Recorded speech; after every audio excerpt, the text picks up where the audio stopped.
Breaking news tonight, the ceasefire in the Middle East after 11... It's a 24/7 nature of news. We need to get Gabe on air in front of this camera. It's constant, it's so disaggregated, there are a lot of different sources.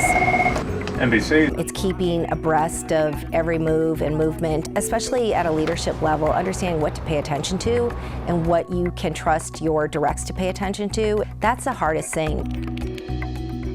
I oversee the digital operations, both video, social, and what we call the text operation. I wanted to be a journalist at a very young age. I have distinct memories of getting ready for elementary school and watching like the CBS morning news. I grew up in the suburbs of the Twin Cities in a town called White Bear Lake. My parents were immigrants and my mother didn't speak English. She spoke broken English. My parents spent a lot of their time working, not present. Growing up in a quasi-traditional Asian family where you respect your elders, you wait until it's your turn to talk, where you use formal language with those who are older than you speak only casually to your peers. I mean, there are all these things that are embedded in the way I grew up.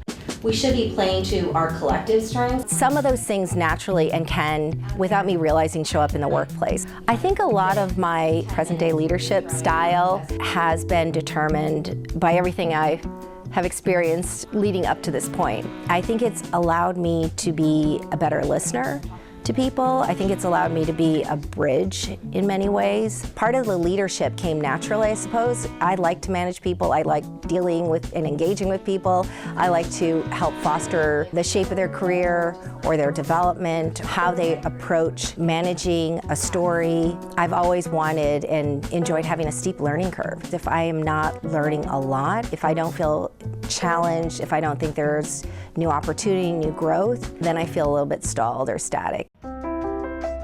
If you're not a little bit afraid of your job and the size of the job and the scope, then it's probably not the job that you need to have. It's important for me to feel a little bit scared about the pressure, the responsibility, the expectations to execute well, if not win, and you gotta feel that fear. Take the direct path from point A to B, go there as fast as you can.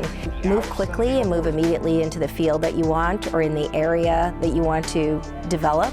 Any assignment you get from whoever you get that assignment, you complete with the same amount of passion, enthusiasm, and zeal. No assignment's too big or too small. You should treat everyone the same way with professionalism, respect, and courtesy. The best thing about journalism is if you are curious, you're learning every day. Anything you're curious about, you can learn more about. And I love that aspect. It's still a job every day. You wake up, you learn something new, you can deep dive into an issue or a topic. You're constantly being challenged. Part of, what's fun and fascinating, as much as it's hard and challenging, is just how complex this industry has become. And it's tough and it's competitive, and that can be invigorating and exciting.